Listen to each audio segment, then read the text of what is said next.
नमस्कार, मेरा नाम डॉक्टर आमोद है। मैं एक पेन स्पेशलिस्ट हूँ। आज हम बात करेंगे एक बाजू के दर्द की कंडीशन के बारे में जिसका नाम है टेनिस एल्बो। हम बात करेंगे कि इसके सिम्टम्स क्या होते हैं, ये क्यों होती है और किन लोगों में ज़्यादा पाई जाती है। उसके अलावा इसका डायग्नोसिस कैसे बनाते हैं और इसकी ट्रीटमेंट कैसे करते हैं। टेनिस एल्बो एक बहुत ही आम कारण है एल्बो पेन का, और इसको होने के लिए जब किसी को टेनिस खेलने की ज़रूरत नहीं है, ये उसके बिना भी हो सकती है।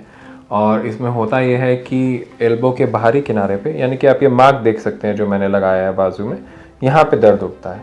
अगर आप फील करेंगे तो यहाँ पे हड्डी थोड़ी सी उभरी हुई है। ये बाजू की जो हड्डी है उसका एक कोना है और ये अटैचमेंट देता है बहुत सारी मसल्स को, और वो सारी की सारी मसल्स जो हैं वो बाजू में जाती हैं और उनका काम होता है हमारी रिस्ट को ऐसे मूव करना और फिंगर्स को ऐसे मूव करना। तो वो सारी की सारी यहाँ पे अटैच होती हैं और इस कंडीशन में यहाँ पे दर्द आता है। तो जो दर्द कभी कभी जो यहाँ पे आता है वो नीचे की तरफ भी जा सकता है, और ये दर्द जो है कभी किसी को शार्प पेन की तरह महसूस होता है, किसी को थोड़ा जलन की तरह भी महसूस हो सकता है, किसी को एकिंग सेंसेशन या भारीपन की तरह भी महसूस होता है। और बाहर से देखेंगे तो बिल्कुल एल्बो नॉर्मल लगेगी, लेकिन एक छोटा सा काम जैसे कि हमने कोई डोर का हैंडल खोला, या हमने कोई चाय का कप उठाया, या हमने किसी चीज़ को ग्रिप किया, उन सब चीज़ों से इतना दर्द होता है कि एक नॉर्मल दिखने वाला इंसान उसकी रोज़मर्रा की ज़िंदगी में काफ़ी परेशानी उठ सकती है। तो ये तो हो गए सिम्टम्स की बात। अब ये हो क्या रहा है और ये दर्द हो क्यों रहा है, ये जानना ज़रूरी है।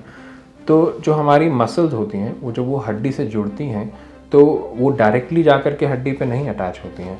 उनको अटैच करने के लिए एक टिश्यू होता है जिसे हम टेंडन कहते हैं, यानी कि मसल जो है टेंडन से जुड़ती है और टेंडन जो है वो हड्डी से जुड़ता है।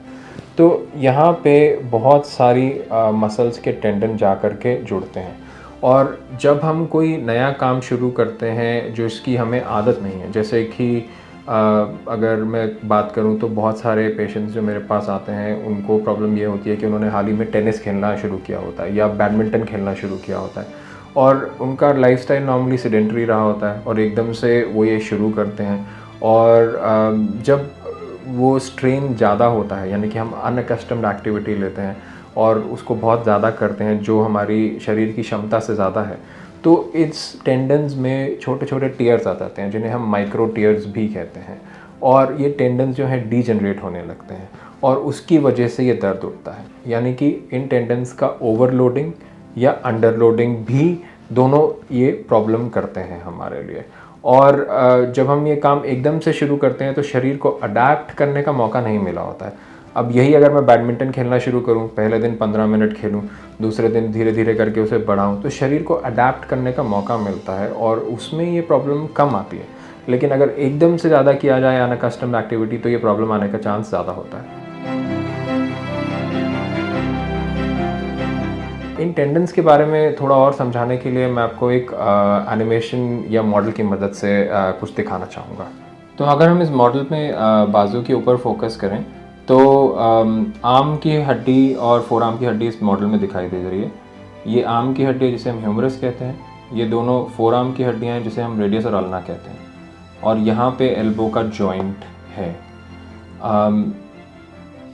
अगर हम वापस ह्यूमरस पे जाएं तो हमारा दर्द जो उठ रहा था वो इस जगह पे उठ रहा था, जो ये बोन थोड़ी सी बाहर को निकली हुई है, और ये मैंने स्किन वापस डाल दी और हम पीछे से इसको देखने का कोशिश करेंगे। अब मैं आपको यहाँ पे मसल्स दिखाना चाहूँगा। ये ब्राउन ब्राउन सारी मसल्स हैं। अब ये देखिए यहाँ पे जहाँ पे दर्द था वहाँ पे कितनी मसल्स अटैच हो रही हैं, 1 2। इसको हम हटा देंगे तो नीचे और मसल्स हैं जो कि इसी जगह पे जाके अटैच होती हैं, और यहाँ पे भी और हैं। तो काफ़ी सारी मसल्स उस जगह में जा कर के उस बोनी बम्प पे, या जो हड्डी थोड़ी सी बाहर को निकली है वहाँ पे अटैच होती हैं, और उस वहीं पे अटैचमेंट पे दर्द उठता है। और अगर हम इसको देखें तो ये सारी की सारी आप देख सकते हैं हाथ और उंगलियों तक जा रही हैं मसल्स। तो इसीलिए जब हम रिस्ट को और उंगलियों को पीछे की तरफ यानी कि एक्सटेंशन में ले जाते हैं तो दर्द उठता है।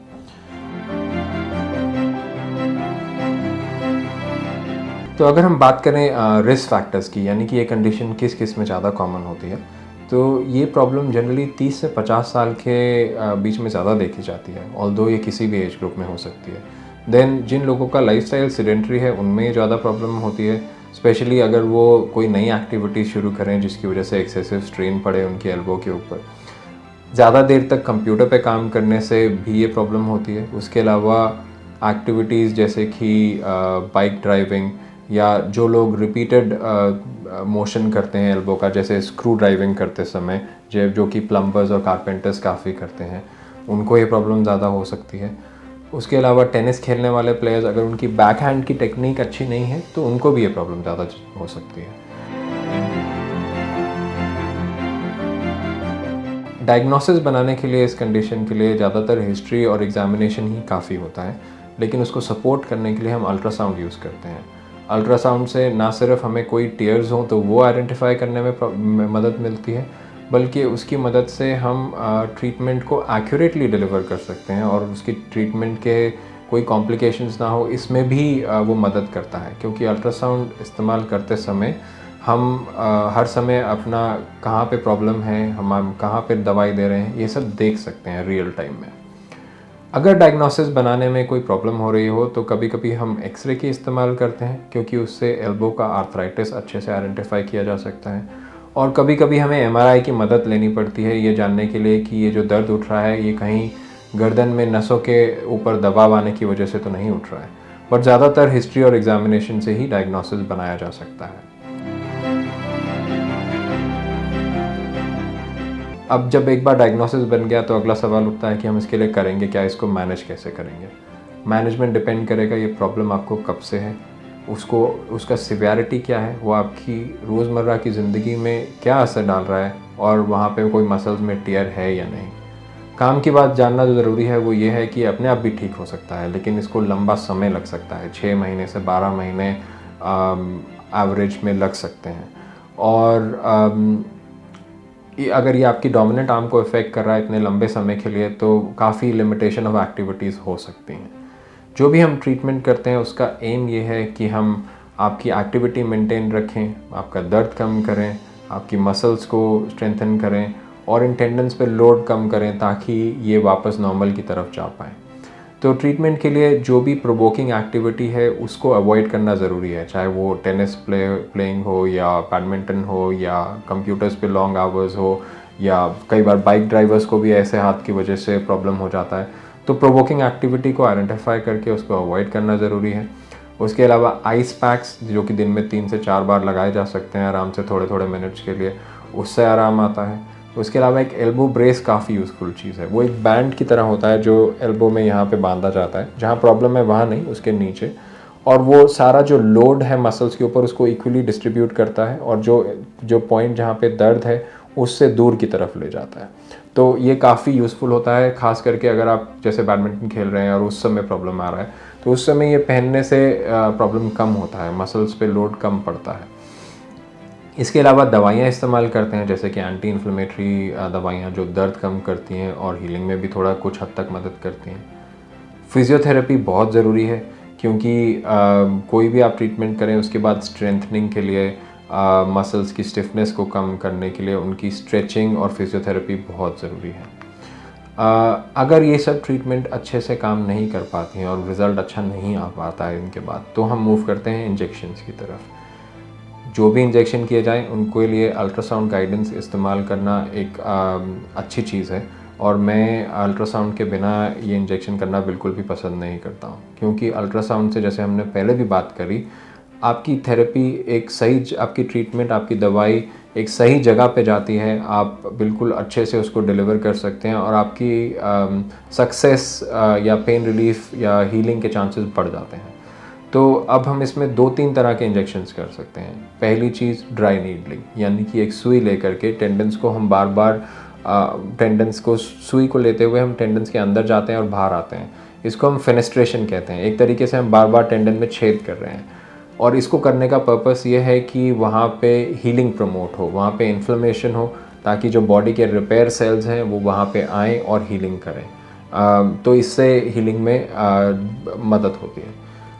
दूसरी चीज़ जो हम करते हैं वो है स्टेरॉयड इंजेक्शन। स्टेरॉयड्स जो हैं एंटी इन्फ्लेमेटरी होते हैं, और वो दर्द को भी कम करने में मदद करते हैं। तो इसलिए ये एक काफ़ी कॉमनली यूज़ किया जाने वाला इंजेक्शन है और इसके शॉर्ट टर्म रिज़ल्ट्स अच्छे होते हैं। एक और ऑप्शन जो हमारे पास है वो है पीआरपी ट्रीटमेंट। पीआरपी यानी कि प्लेटलेट रिच प्लाज्मा। अब इस ट्रीटमेंट में हम शरीर के नॉर्मल जो डिफेंस मैकेनिज़म्स हैं, जो हीलिंग मैकेनिज़म्स हैं, उनको इस्तेमाल करते हैं। तो हमारे खून के अंदर एक सेल्स होते हैं जिन्हें हम प्लेटलेट्स कहते हैं और इन प्लेटलेट्स के अंदर ग्रोथ फैक्टर्स होते हैं। जब भी हमें इंजरी होती है तो ये प्लेटलेट्स जहाँ इंजरी वाली जगह होती है वहाँ पे इकट्ठे हो जाते हैं और इन ग्रोथ फैक्टर्स को रिलीज़ करते हैं जिसकी वजह से हीलिंग में मदद मिलती है। तो जो हम ये पीआरपी ट्रीटमेंट करते हैं इसमें हम आपका थोड़ा सा खून निकालते हैं और उसको हम एक मशीन की मदद से उसमें से प्लेटलेट्स को अलग कर लेते हैं और फिर इन प्लेटलेट्स को यानी कि जो एक कॉन्सेंट्रेटेड प्रिपरेशन है हम इन प्लेटलेट्स को जहाँ पे प्रॉब्लम है एल्बो के पास वहाँ पे इंजेक्ट करते हैं अल्ट्रासाउंड की मदद से। तो जब ये वहाँ पे इंजेक्ट होते हैं तो ये हीलिंग को प्रमोट करते हैं ग्रोथ फैक्टर्स को रिलीज़ करके, यानी कि आपकी बॉडी की अपनी हीलिंग कैपेसिटी को यूज़ करते हुए ये आपकी एल्बो के दर्द को हटा करके उसको नॉर्मल की तरफ जाने में मदद करते हैं। मुझे उम्मीद है ये सारी जानकारी आपके लिए लाभदायक साबित होगी और मुझे सुनने के लिए आपका बहुत बहुत धन्यवाद। नमस्कार।